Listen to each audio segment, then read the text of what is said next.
Hollywood ne me réclamait pas, mais Hitchcock cherchait en fait une jeune comédienne française pour jouer la fille de Danny Robin et de Frederick Stafford, qui n'avait rien de français, puisqu'il était en fait tchèque, ayant la nationalité australienne, vivant en Suisse italienne.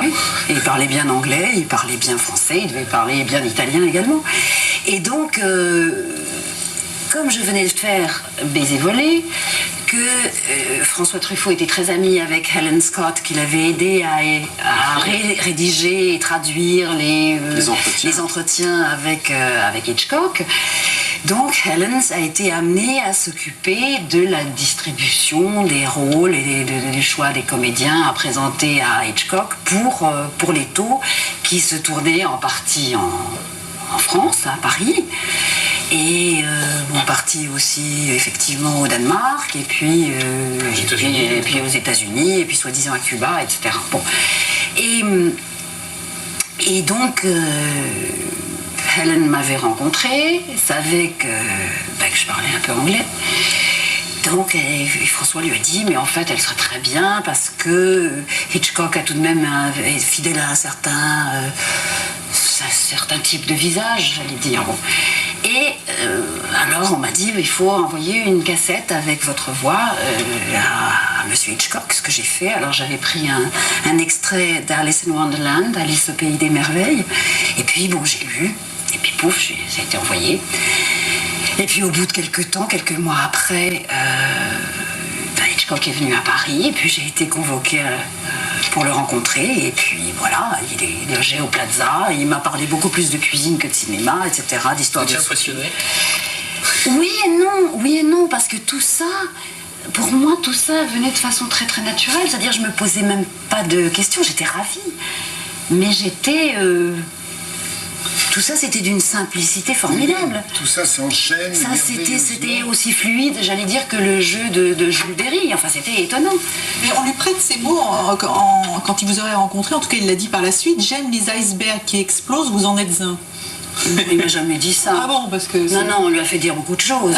Non, il m'a jamais dit ça. Et en revanche, sur le plateau, il me racontait des limericks, parce qu'il était un peu, comme ça, un petit peu grivois par moments.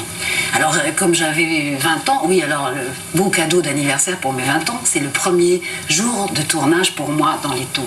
Et vous tourniez où ? Nous tournions au Stade Charletti avant qu'il ne soit reconstruit.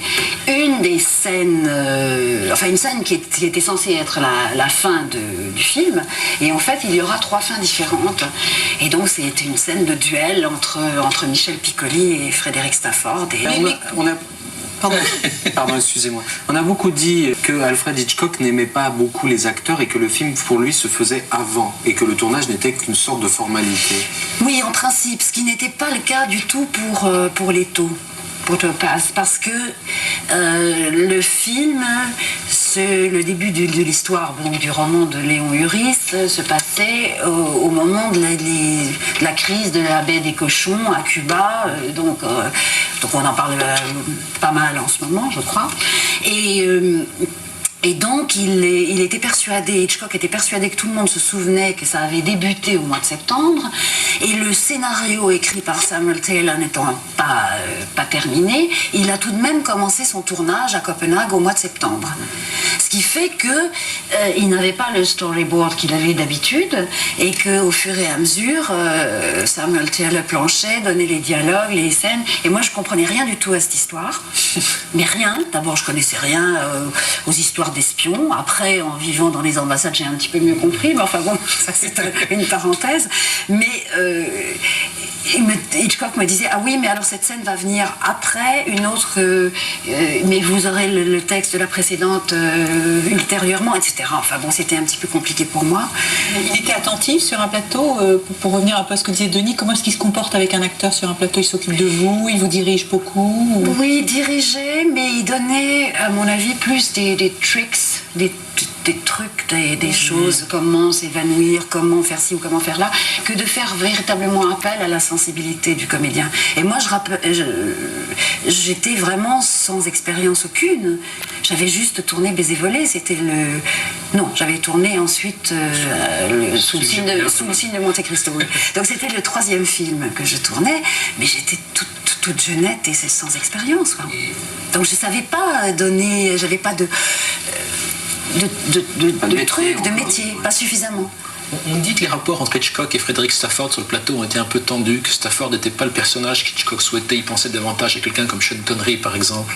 Oui, je pense qu'il a reproché peut-être à Frederick Stafford, qui était d'ailleurs demeurant un homme absolument charmant, c'est peut-être de faire un petit peu trop gravure de mode, et je pense que Hitchcock s'est aperçu qu'il s'était un petit peu trompé et qu'il aurait mieux fait de demander à Piccoli de jouer le rôle de l'espion français.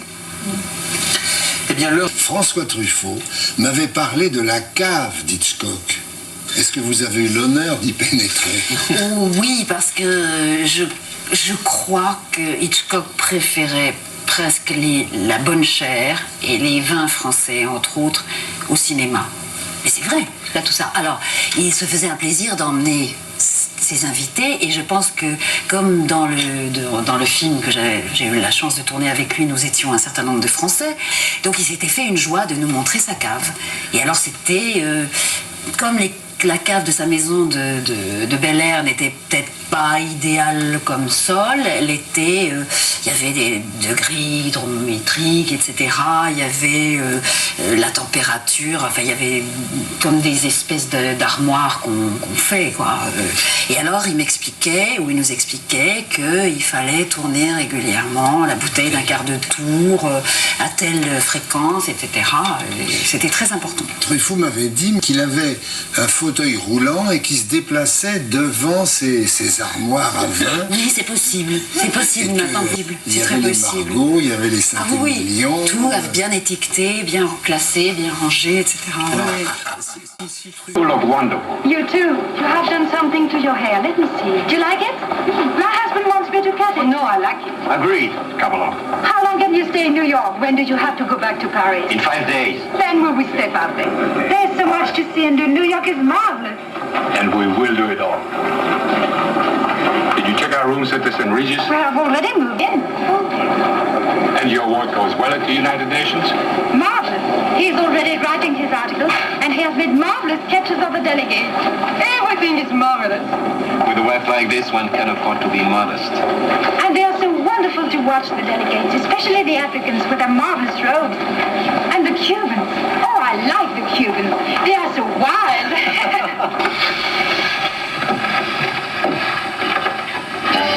Hello, Nicole. Michel, you remember Mr. Nostrum? Oh, yes. It's been a couple of years. Michael Nostrum.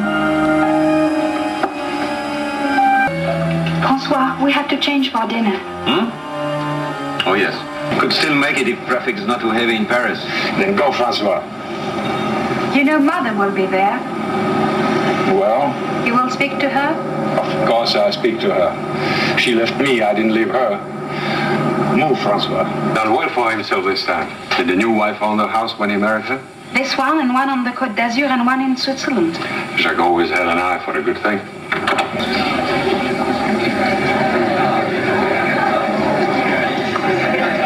Ah, Jacques.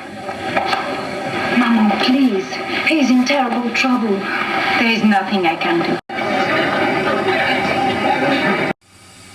Well, stay until I get there. Then you can wait for me outside. Francois. Francois, What is it? I think we have been cut off. His car is here. He must still be upstairs.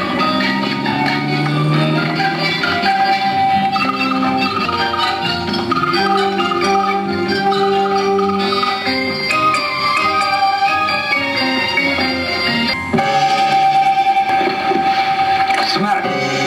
Look.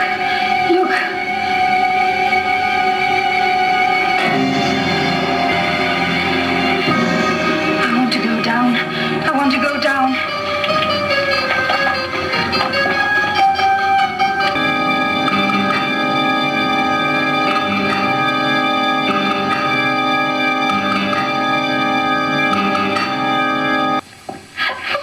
Sit down. I'll get you something. What's the matter? François, what's happened to him? What's happened to him? Très joli souvenir, oui. Oh, oui. Oui, oui.